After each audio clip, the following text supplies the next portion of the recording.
Quiero hablarle, hermano, del área más importante, porque muchos de nosotros normalmente somos privados de esta área.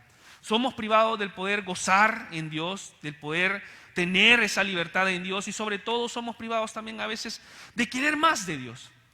Por eso decía, quería introducirme con esta manera, porque sé que todos acá, hermanos, nos gusta comer, lo preguntamos y todos estamos de acuerdo en eso, especialmente cuando son menús, ¿verdad? Muy ricos, una langostita, un camarón, qué rico, ¿verdad? Y nosotros normalmente cuando comemos ya estamos pensando, ¿qué voy a comer después? ¿Qué voy a hacer? Bueno, no sé usted, pero yo sí, usted también conoce a alguien. Y el punto es, hermanos, esta noche, que el Señor pueda hablar a nuestros corazones, y esa misma hambre que tenemos por el deseo físico de ser saciados, de poder quitar esa hambre física, debería de ser, y es la instrucción del Señor, debería de ser el hambre que deberíamos de tener nosotros de la forma espiritual, de la manera espiritual. Y hermano, no podemos nosotros dejar de disfrutar y de anhelar nuestra relación con Dios. Pero a veces suceden ese tipo de cosas. Normalmente en esta área a veces perdemos el hambre. Algunos quizás están perdiendo el hambre espiritual, y lamentablemente algunos nunca han conocido esa hambre espiritual. Quiero hacer una encuesta acá. ¿Quiénes de nosotros en algún momento de nuestra vida estuvimos en el primer amor con Dios? Hermano, usted se acuerda, ese primer amor, y no sé quién está ahorita aquí, ¿verdad? En esa etapa, ese primer amor tan poderoso. Quiero contarle, le he contado esta experiencia, lo he comentado en algunas ocasiones. Hubo un momento, ¿verdad?, en el cual el Señor estuvo tratando con mi vida referente a una enfermedad, y ya no había escapatoria, no había más nada. Y recuerdo que estaba muy complicado de salud a mis 22 años. Y entonces dijo, mira, cipote, si tú no te operas vas a quedar muy, muy mal. Y básicamente, hermano, me estaban diciendo que iba a quedar sin caminar a los 22 años. Había llevado una vida desordenada dentro de la iglesia, una vida llena de pecado. Estaba en la iglesia, amaba al Señor, sí quería cambiar, pero habían muchas ataduras, habían muchas cadenas. Y entonces, hermanos, en ese momento, ¿verdad? Fue, usted sabe, Señor, ayúdame. Aquellas oraciones que hacemos, que las hacemos en auxilio, decirle, Señor, por favor, ayúdame, sácame, rescátame, te prometo que, y esto, y lo otro. Y empecé a decirle, Señor, en la orilla de una acera le dije, Señor, por favor, sáname. Lógicamente me proyectaba mi vida, me estaban diciendo, ya no vas a caminar, en 6 meses vas a perder la movilidad de tu pierna. Señor, por favor, por favor. Y claro que el milagro no ocurrió así, hermanos, pero empecé a meterme con Dios, Había vivido mi juventud dentro de la iglesia, pero lógicamente, les he comentado, había fallado mucho al Señor, fallaba frecuentemente al Señor, me acercaba a la iglesia, pedía perdón, volvía a fallar. Y entonces en ese momento, ¿verdad?, algo diferente empezó a suceder en mi vida. Miren, hermanos, no me van a creer, pero yo, tenía un vehículo, no podía manejarlo porque no podía enclochar, tenía que pedirle a alguien más que lo manejara. Pero miren, hermanos, yo empecé a meterme con el Señor, iba a todos los cultos. Realmente me olvidé, la idea le dije, Señor, ayúdame, sácame. No solamente sana mi enfermedad física, sino también sana mi enfermedad del alma. De hecho, les predicaba yo a los jóvenes el viernes pasado, a los jóvenes adultos, referente a aquellas enfermedades físicas que padecemos, pero son más peligrosas las enfermedades almáticas, ¿cierto? Aquellas enfermedades que son consecuencia del pecado en nuestra vida. Y entonces yo necesitaba ser sano y ser libre, ser sano no solamente de la enfermedad física, del padecimiento físico, sino también ser sano y ser libre de la enfermedad almática, consecuencia del pecado. Y empecé, hermanos, a meterme con el Señor. Miren, yo iba, andaba la Biblia, pues, ¿se acuerda? Usted anda su Biblia, está la luz y anda y habla. Hermano, yo me subía a los buses, yo pagaba mi pasaje, pero yo me subía al bus porque les contaba, no podía manejar, entonces ocupaba el bus, y cuando me subía al bus, usted no me va a creer, pero yo me ponía a predicar en el bus. Hablaba con quien sea, mira, y tú conoces de Dios, y aquella gran hambre, aquella gran cosa, ¿verdad? Necesita la gente conocer del Señor, y necesitan mis amigos, y empezar a hablar, empezar a cantar. A veces yo iba en el bus y levantaba las manos. ¿Se imaginan qué locura, verdad? La gente está, ¿y qué onda? ¿Qué le pasa? ¿Qué le sucede? ¿Qué tomó? ¿Qué fumó? ¿Para dónde se fue? Y aquella cuestión del primer amor, cuando vivimos y estamos enamorados del Señor y no nos importa nada. Cantamos, aunque sea desafinados, hermano, así todo feíto como cantamos, ¿verdad? Pero muévete en mí, pero lo hacemos de corazón, porque estamos enamorados del Señor. Y hermano, yo cantaba y yo le predicaba, hermano, y me ponían un muertito, se lo resucitaba. Pero a veces llega, hermanos, un momento en el que pasa, ¿verdad?, en la vida, que empieza a bajar eso.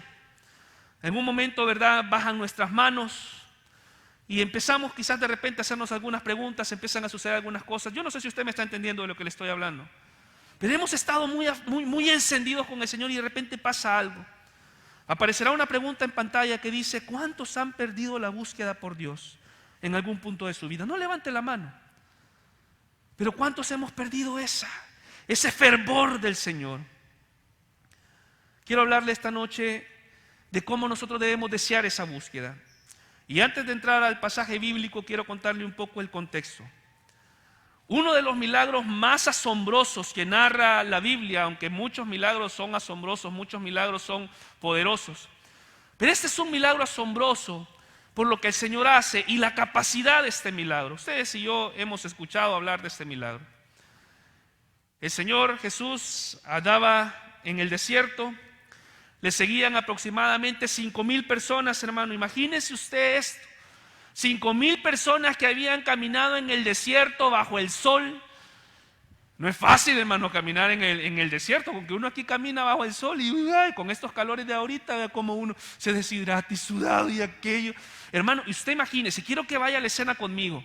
Piense caminando en el desierto, no solamente caminando, sino con un montón de gente. Ese calor que queda toda la gente, se le pega a uno todo pegajoso y aquella cuestión, ¿verdad? Y después de caminar en el desierto con ese montón de gente, la gente empieza a tener hambre.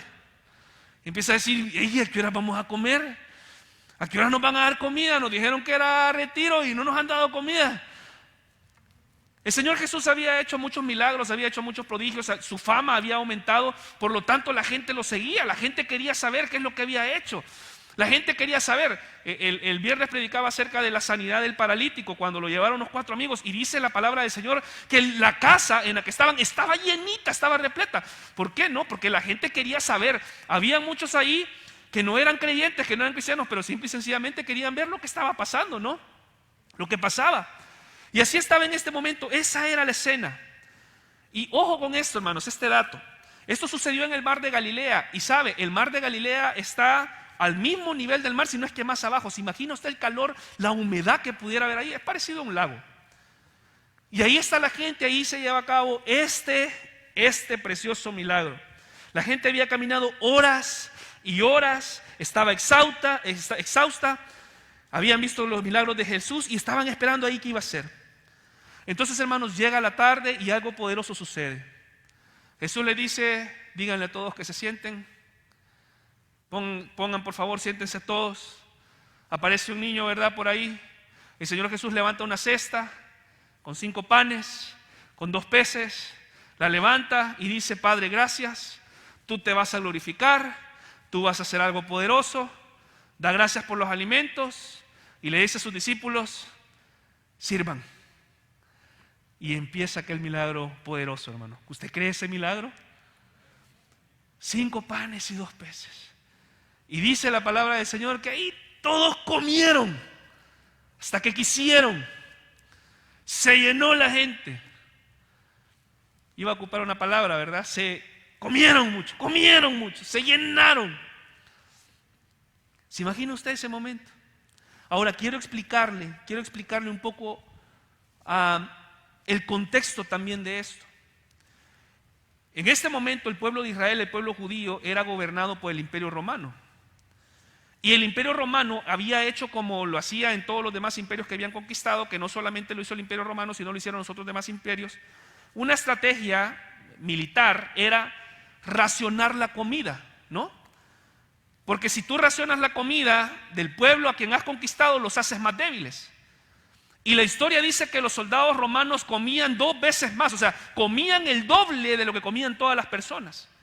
Entonces, una forma de mantener sometido al pueblo era quitarle la comida. El pueblo de Israel le habían básicamente acortado el pan, el arroz, los frijolitos, la harina, todo.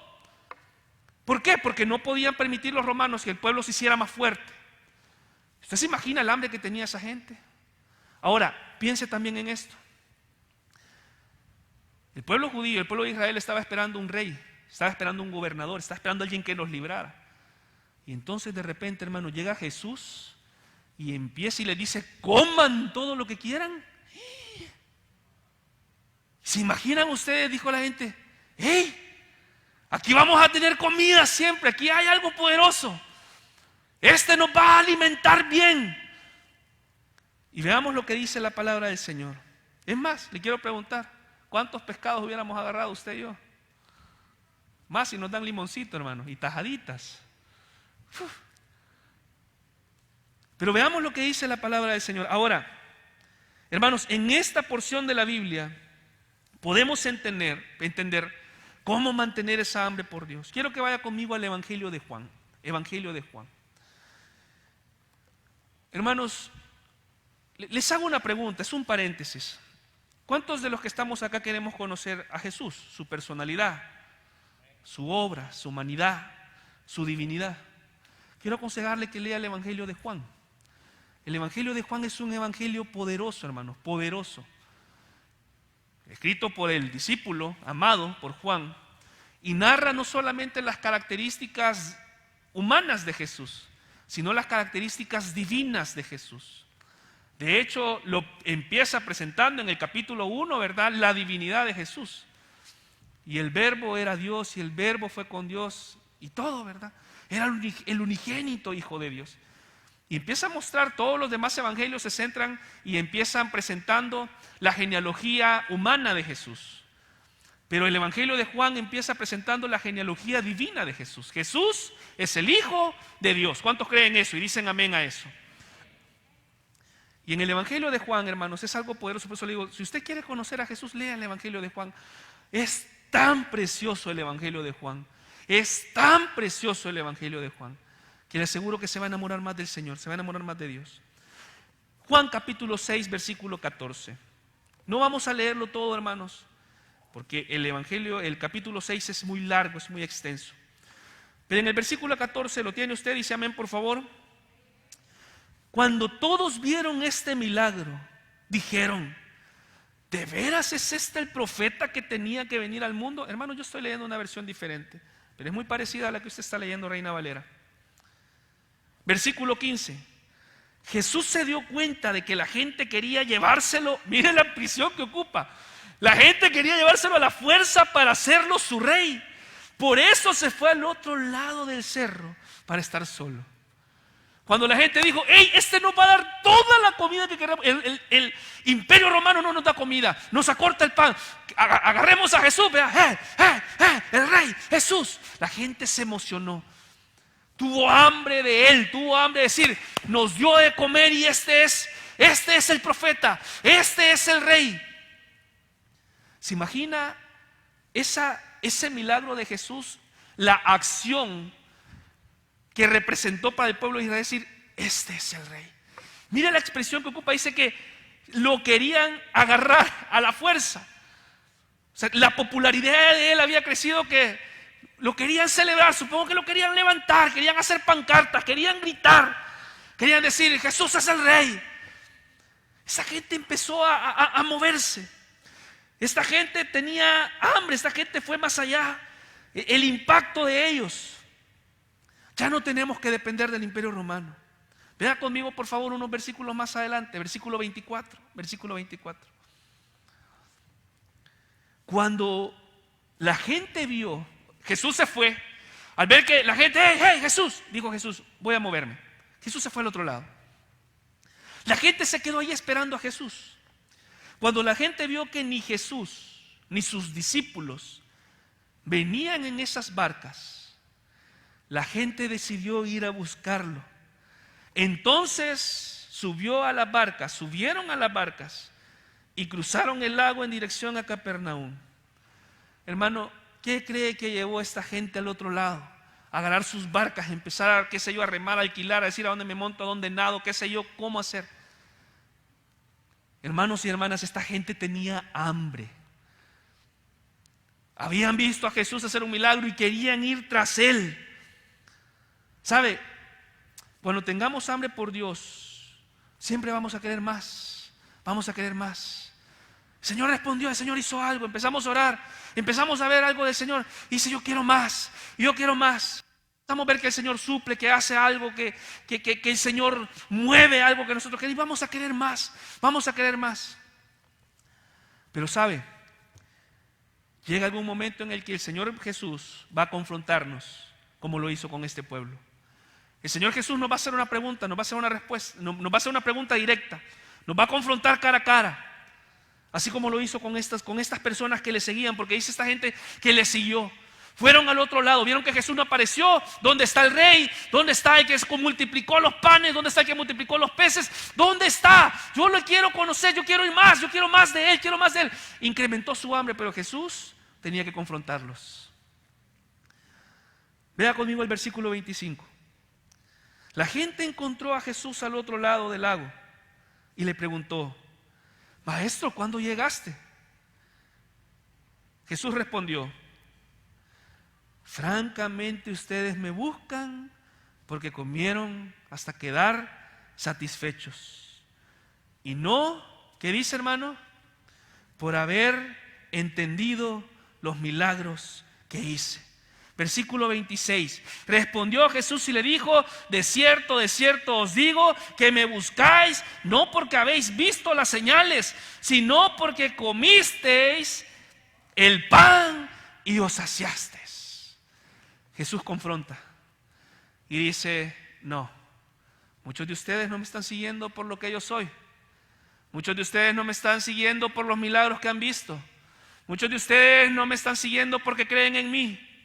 Muchos de ustedes me están siguiendo porque les di de comer. Jesús les dice: ustedes me buscan solamente por su necesidad. Y hermanos, en algún momento nosotros, ustedes y yo, así vamos a ser confrontados.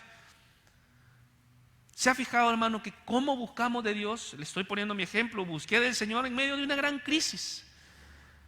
Y hermanos, lamentablemente somos tan necios. Perdón que se lo diga, me lo estoy diciendo yo mismo, hermano. Que solamente así, ¿verdad? Empieza a temblar. Dios mío, sí, Señor. Algo empieza a suceder. Señor. Llega una crisis a la familia. Dios. Pasa algo, ¿verdad? Se arruinó algo. Señor, tú vas a proveer. Y ahí entonces buscamos Dios. Y entonces el Señor dice: ¿por qué me buscas? ¿Por lo que te doy o por lo que yo soy? ¿Por qué me buscas? ¿Por qué me estás siguiendo? ¿Por qué vienes a mí? ¿Solamente por lo que yo te doy o me buscas por lo que yo soy? Y eso es lo que le está diciendo aquí. Ustedes me buscan porque comieron hasta quedar satisfechos. Hermano, usted dice, quizás lo vemos desde esta perspectiva en tercera persona, ¿no? Ay, esta gente qué mala. De plano que querían aprovecharse del Señor Jesús. Quiero decirle, hermano, con todo el dolor de mi alma y de mi corazón, que nosotros a veces somos muy parecidos con el Señor y no nos damos cuenta. Buscamos de Él en momentos de necesidad, pero cuando todo marcha bien, hermano, ya ni oramos, vean, ni por la comida. Gracias, Señor, por este bocado que va para adentro. Y a veces ya ni oramos, no buscamos, no intimamos, no leemos la palabra ni de día ni de noche. Es más, ni vida devocional tenemos, le dedicamos más tiempo a la novela que a la vida devocional. Pero viene el problema, empieza a Señor, Dios mío, apiádate de mí, ten misericordia de mí. Es una actitud humana, yo entiendo. Pero hermano, Iglesia El Faro, no se trata de buscar al Señor solamente cuando hay problema, se trata de buscar al Señor en todo tiempo. ¿Sabe por qué? Porque Él es lo mejor, en Él hay plenitud, en Él hay todo. Hermano, a veces usted y yo somos, ¿verdad?, hermanos cabras. Ayúdame, bendíceme, protégeme, dame. Pero nada de rendirnos, ¿verdad? Nada de yo me rindo, yo me doy. Señor, ¿qué te doy? Por eso, hermanos, mire, creo que todo lo aprendemos en esta vida, ¿no?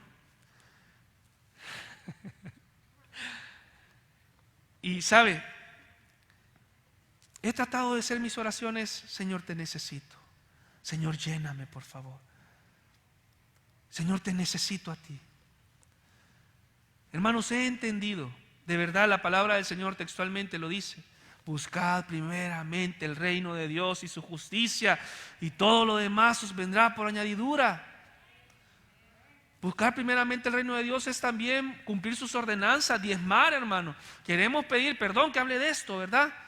Señor, dame bendición, por favor, ayúdame. Señor, debo energía, debo esto. Pero lo diezmamos, le robamos al Señor, como el Señor nos va a bendecir. Perdóneme que se lo diga. Justamente ahorita acabo de terminar una charla prematrimonial con unos jóvenes y veíamos la fidelidad financiera. Y la fidelidad financiera tiene que ver con apartar lo que es de Dios para Dios. Y a veces estamos en problemados financieramente porque ni le hemos dado a Dios lo que es de Dios. Y le reclamamos, Señor, ¿y por qué me tienes así de apretado?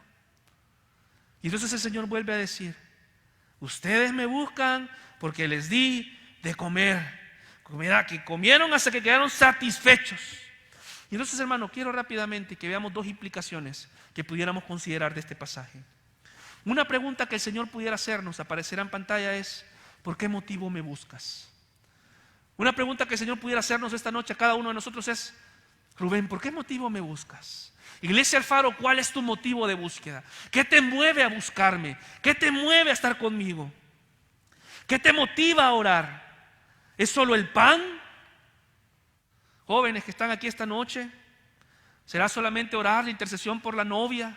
Señor, dame esa princesa, por favor, esa novia, esa cipota, Señor, con los ojos todo feo, este pelo chirizo, pero Señor, tú me la vas a dar. Por cierto, hermanos, un paréntesis, oigan,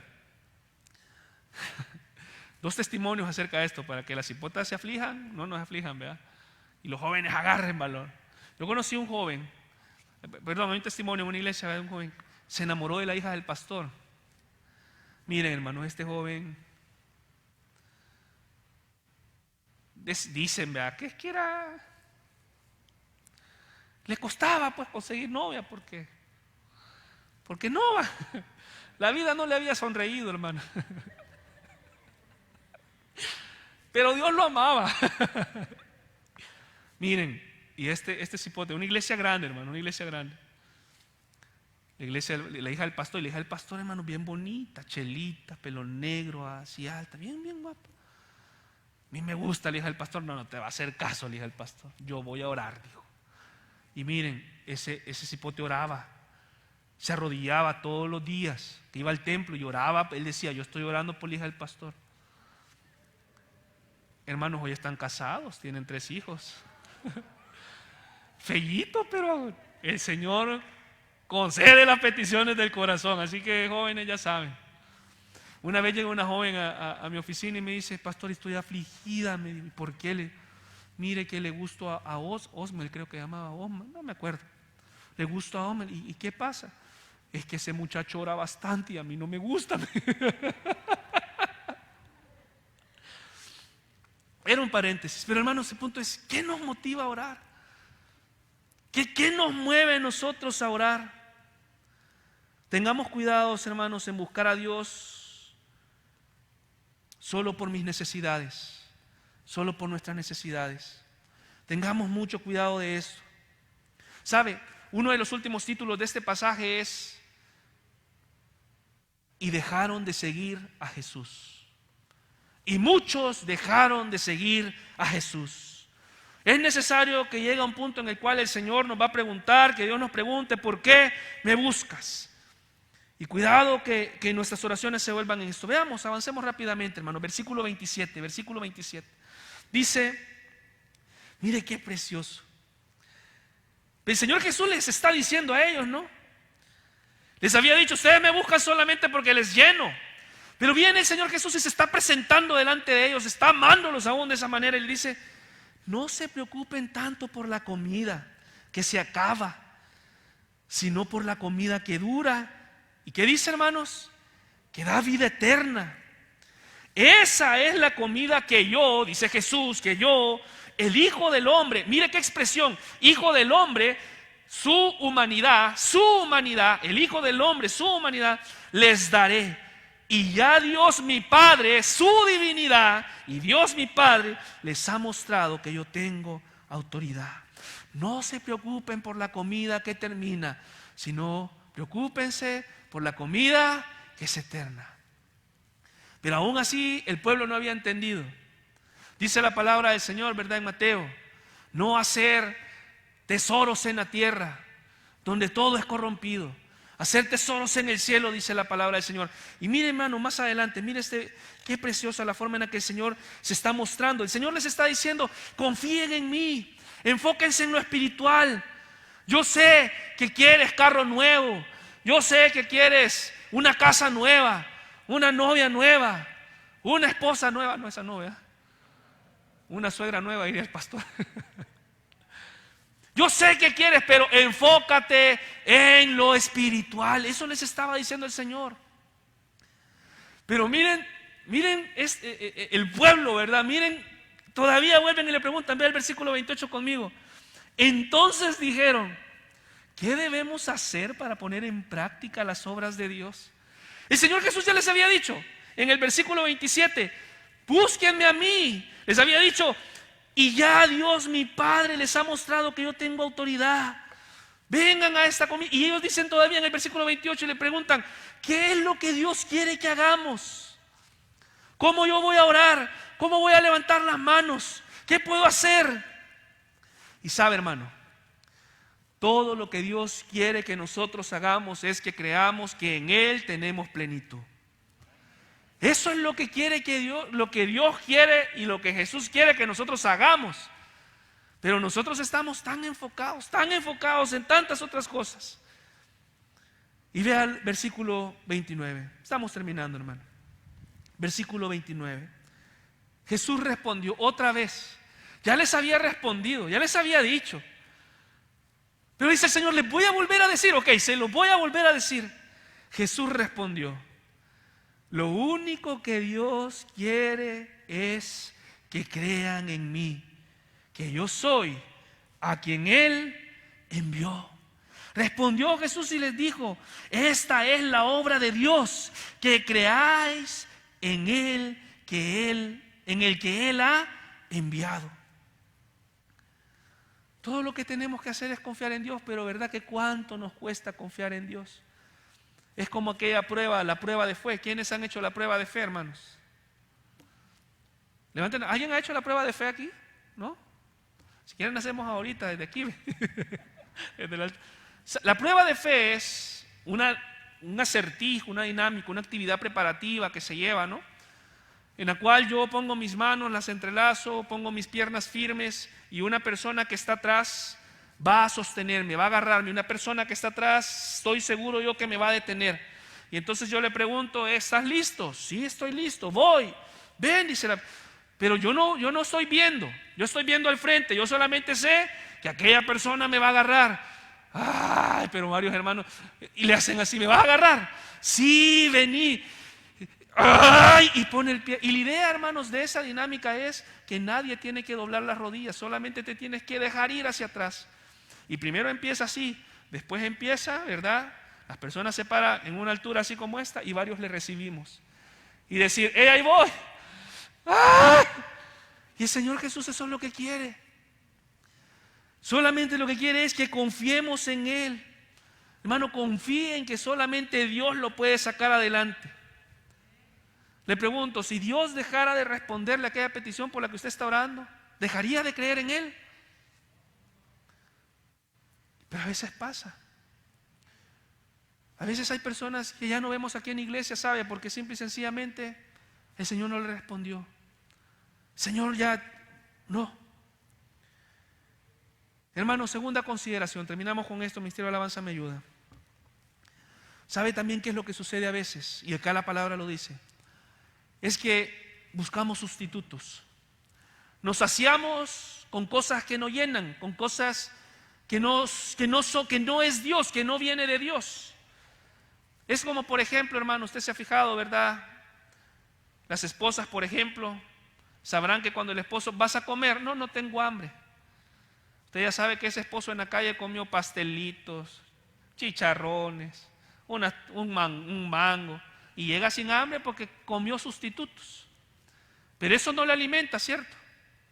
Eso no nutre, eso no llena, no hace nada. Y a veces, hermanos, nosotros así somos también con el Señor, somos con Dios. Tratamos de refugiarnos en cosas que no llenan. Podría ser pecado, podría ser adicciones, podrían ser vicios. Y oigan, hermanos, el detalle aquí en esta vida es que, y esto creo que aquellos que hemos vivido, ¿no?, una vida tal vez no dentro del evangelio, y oigan, a veces escuchamos, ¿verdad?, personas que dicen: el Señor me rescató de las drogas, del alcohol, de los vicios, de la prostitución, de esto. Y entonces a veces pensamos: no, wow, qué gran testimonio. Decimos, ¿cierto o no? Y sí lo es un gran testimonio. Pero una vez escuché a alguien decir: qué gran testimonio es aquel de una persona que ha crecido en el evangelio, se ha mantenido y nunca se ha alejado. Ese es un verdadero testimonio, hermano, que nada lo movió. Pero bueno, aquellos que no hemos crecido en el evangelio no entendemos, y también las demás personas lo entienden, aquellos que se han mantenido en el evangelio, que realmente no hay nada en esta vida humana que nos va a llenar y que nos va a saciar como Jesús lo hace. Nada, hermano, nada. Usted puede ver a alguien enviciado, ¿verdad?, pensando, viviendo ese momento, y sí, levantando las copas, pero eso es temporal. Puede ver a muchas personas con mujeres, ¿verdad?, con un montón de mujeres, a alguien, y no, eso es temporal. Nada de eso va a saciar. Y entonces buscamos sustitutos, buscamos cosas que nos van a entretener, y pasamos ahí, pero todo eso es temporal. Perdemos el hambre porque no nos concentramos en el Señor. He perdido mi hambre de Dios, mi búsqueda. Sigo metido en el pecado.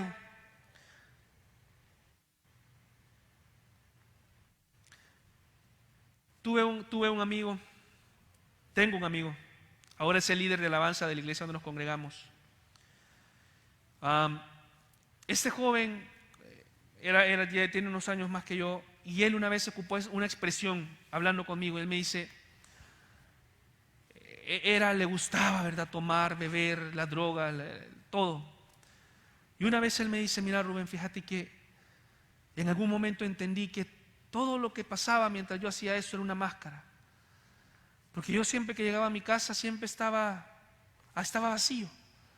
Nada llenaba, nada. Y creo que muchos de ustedes hemos aprendido eso, hemos visto eso. Por eso es que quiero que vaya conmigo y lea este versículo, que es una preciosa declaración que hace el Señor. Versículo 35. ¿Lo tienen, hermanos? Jesús les dijo, miren una vez más. El Señor ya en el versículo 27 les había dicho: yo soy. No se preocupen por aquellas cosas, aquellos alimentos que terminan. Preocúpense por lo espiritual. En el 29 le vuelve a decir: lo único que Dios quiere es que crean en mí, que yo soy a quien Él envió. Pero el Señor ama tanto. El Señor ama tanto, que vuelve a decir, Jesús le dijo: yo soy el pan de vida. El que confía en mí nunca más volverá a tener hambre. El que cree en mí nunca más volverá a tener sed. Lo leemos de nuevo, hermano. Dice, Jesús les dijo: yo soy el pan de vida. El que a mí viene nunca tendrá hambre, y el que en mí cree no tendrá sed jamás. Sin hambre ni sed. Hermano, cuando usted y yo nos metemos con Dios y Dios es todo para nosotros, no vamos a tener hambre de nada del mundo, porque Dios suple todo de mí. No voy a tener sed. Por eso el Señor se presenta como algo, no se identifica como algo que el hombre necesita, el hambre, el pan de vida. Todos nosotros necesitamos pan constantemente, tenemos hambre y nunca somos saciados. Desayuno, no soy saciado. Almuerzo, no soy saciado. Ceno, igual voy a tener hambre más tarde. Y espiritualmente podemos estar comiendo cosas que no nos van a llenar, podemos estar pecando, podemos estar viviendo una vida deliberada, y eso jamás nos va a llenar. Por eso el Señor Jesús dice: yo soy el pan de vida. Nunca tendrán hambre. Está hablando a nuestra hambre espiritual. ¿Sabe? El ser humano en el alma siempre tiene hambre, siempre tiene ganas de algo. Ay, esto, un gustito al ojito, un gustito a la mente, un gustito a los dedos, a qué sé yo, a cualquier cosa. Pero el Señor Jesús dice: yo soy el pan de vida. El que viene a mí no tendrá hambre jamás.